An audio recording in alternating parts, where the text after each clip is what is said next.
आणि एक आताची सगळ्यात महत्त्वाची आणि मोठी बातमी आपण पाहतोय, फडणवीस आणि राज ठाकरेंमध्ये भेट झाल्याची शक्यता आहे। वांद्रेतील ताज लँडसँडमध्ये ही भेट झाल्याचं कळतंय।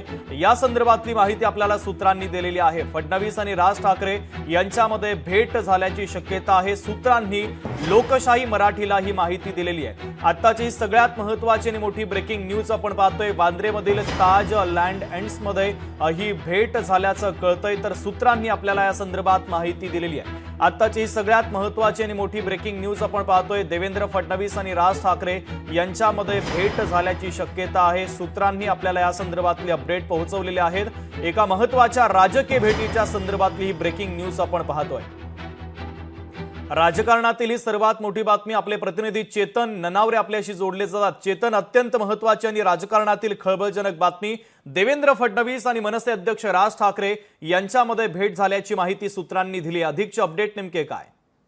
निश्चितच आत्ताच थोड्या वेळापूर्वी मुख्यमंत्री देवेंद्र फडणवीस आहेत ते ताज लँडसँड या वांद्रे येथील हॉटेलमध्ये पोहोचलेले आहेत। याआधीच राज ठाकरे आहेत ते सुद्धा या हॉटेलमध्ये उपस्थित होते। त्यामुळे या दोन्ही नेत्यांची आता भेट या ठिकाणी होते का याकडे सर्वांचंच लक्ष लागलेलं आहे। तुर्तास आपण पाहत आहोत, राज ठाकरे यांच्या वाढदिवसानिमित्त आणि आदित्य ठाकरे यांच्या वाढदिवसानिमित्त वेगवेगळ्या जिल्ह्यांमध्ये ठाकरे कुटुंबाने एकत्र यावं, ठाकरे गट आणि मनसेमध्ये युती व्हावी अशी मागणी स्थानिक पातळीवरती कार्यकर्त्यांकडून केली जात असतानाच आता मुख्यमंत्री देवेंद्र फडणवीस आणि राज ठाकरे यांच्या भेटीमुळे कुठेतरी पुन्हा एकदा हे दोन्ही पक्षातील युती थांबणार का अशी चर्चा सुरू झालेली आहे। सर्वात महत्त्वाची बाब म्हणजे शेड्यूलमध्ये ताज लँडसँडचा कार्यक्रम मुख्यमंत्र्यांचा नव्हता।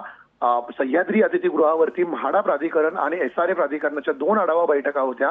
याशिवाय मातंग समाजाच्या संदर्भात एक महत्त्वाची बैठक होती आणि पंप स्टोरेज संदर्भात जलसंधारण विभागातील एक महत्त्वाची बैठक होती। मात्र या 4 बैठकांव्यतिरिक्त कुठलाही कार्यक्रम मुख्यमंत्र्यांनी आपल्या शेड्यूलमध्ये ठेवलेला नव्हता। मात्र या शेड्यूलमध्ये बदल करत आता मुख्यमंत्री देवेंद्र फडणवीस हे ताज लँडसँडला पोहोचलेले आहेत। परिणामी राज ठाकरे यांची मनधरणी या बैठकीत होते का हेही पाहणं महत्त्वाचं असेल आणि महायुती सोबत राज ठाकरे कायम राहणार की महायुतीची साथ सोडून आता ठाकरे गटासोबत जाणार हेही पाहणं महत्त्वाचं असेल। शुभम, अगदी चेतन, आपण गेल्या काही दिवसांपासून पाहतोय महाराष्ट्राच्या राजकारणामध्ये ठाकरे बंधू एकत्र येणार अशी चर्चा देखील आहे। मध्यंतरीच्या काळामध्ये राज ठाकरेंनी साथ घातली होती, उद्धव ठाकरेंनी देखील प्रतिसाद दिला होता आणि या चर्चा कुठेतरी आता पुढे सरकत असतानाच देवेंद्र फडणवीस राज ठाकरेंची मनधरणी करण्याचा प्रयत्न करतायत का?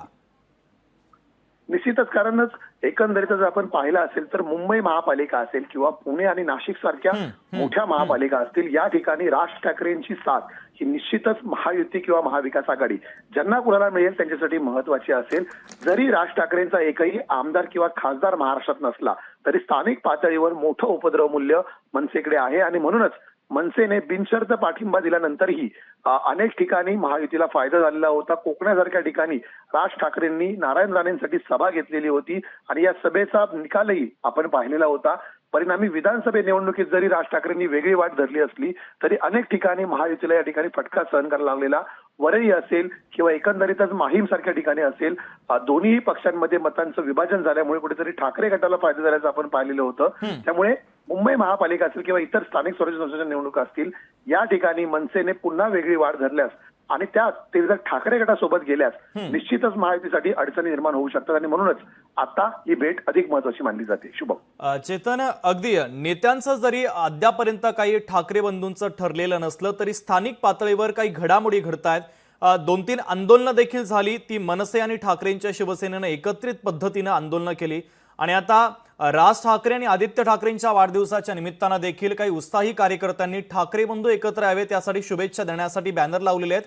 आणि एका बाजूला हे सगळं सुरू असताना, कार्यकर्त्यांची लगबग सुरू असताना, कार्यकर्त्यांमध्ये सकारात्मकता असताना देवेंद्र फडणवीस आणि राज ठाकरेंच्या भेटीच्या संदर्भातलं वृत्त समोर येत आहे। हा टायमिंग खूप महत्त्वाचा आहे चेतन, कारण याच्यामध्ये 2 गोष्टी महत्त्वाच्या शुभम। एक म्हणजे अगदी डोंबिवली पुण्यापासून आता शिवसेनेच्या अंगणापर्यंत हे बॅनर आपण पाहिले होते की राज ठाकरे आदित्य ठाकरेंचे वाढदिवस आहेत, शुभेच्छा दिल्या जात आहेत, दोन्ही गटांनी एकत्र यावं। आणि दुसरीकडे आपण पाहिलं असेल की सातत्याने महायुतीमधील नेत्यांकडून राज ठाकरे मात्र हिंदुत्वाची साथ सोडून ठाकरे गटासोबत जातील असं वाटत नाही अशी स्टेटमेंट देत होते आणि म्हणूनच आत्ताची ही भेट जी आहे ती कुठेतरी राज ठाकरेंना आता पुन्हा एकदा साथ घालणारी आहे का हेही पाहणं महत्त्वाचं असेल। कारण एकीकडे मनसेने आपला स्टँड कायम केलेला आहे, गेल्या वेळी आम्ही टाळी द्यायला पुढे गेलेलो होतो, मात्र आता ठाकरे गटाला टाळी देण्यासाठी पुढाकार घ्यावा लागेल. अद्याप आमच्याकडे कुठला प्रस्ताव आलेला नाही असंही मनसेकडून सांगण्यात आलेलं होतं आणि राज ठाकरे यांनी या संदर्भात कुठलंही भाष्य न करण्याचा सल्ला सर्व वरिष्ठ नेत्यांना मनसेचा दिलेला होता. परिणामी अद्याप तरी ठाकरे गट आणि मनसेमध्ये अधिकृत अशी बैठक झालेली नाहीये एकत्र येण्यासंदर्भात. परिणामी या बैठकीआधीच आता मुख्यमंत्री राज ठाकरेंच्या भेटीला पोहोचल्यामुळे कुठेतरी ठाकरे गट आणि मनसेमधील युती आता पुन्हा एकदा प्रश्नचिन्ह त्याच्यावरती उपस्थित होऊ लागलेलं आहे. शुभम. मात्र चेतन, या सगळ्या घडामोडी घडत असताना उद्धव ठाकरे यांनी मध्यंतरीच्या काळात एक विधान केलं होतं. ते विधान अत्यंत सूचक होतं. महाराष्ट्राच्या मनामध्ये जे आहे तेच होईल असं उद्धव ठाकरेंनी म्हटलेलं होतं. निश्चितच कुठेतरी राजकारणामध्ये अशा प्रकारच्या चर्चा अधिक घडणं ठाकरे गट आणि मनसेसाठी दोघांसाठी उपयुक्त होतं. कारण दोघांचेही नेटवर्क असतील, दोघांचेही कार्यकर्ते असतील, त्यामुळे स्फूर्तपणे मैदानात उतरल्याचं पाहायला मिळत होतं. त्यामुळे युती होईल की नाही मात्र त्याआधी दोन्ही पक्षांमध्ये एक चार्जिंग पॉईंट म्हणून या युतीच्या चर्चा ठरलेल्या होत्या आणि म्हणूनच अशा प्रकारचं एक सकारात्मक वक्तव्य दोन्हीही गटाकडून करण्यात येत होतं. मात्र ठोस अशी बैठक असेल किंवा ठोस असा प्रस्ताव कुठल्याही गटाकडून दुसऱ्या गटाकडे घेऊन जाताना आपण पाहिलेलं नाहीये.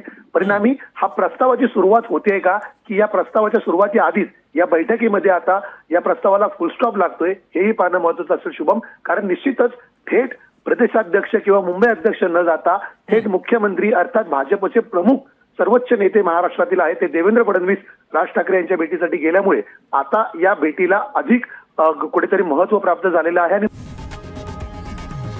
लोकशाही मराठी ऐका, पहा, जागरूक रहा.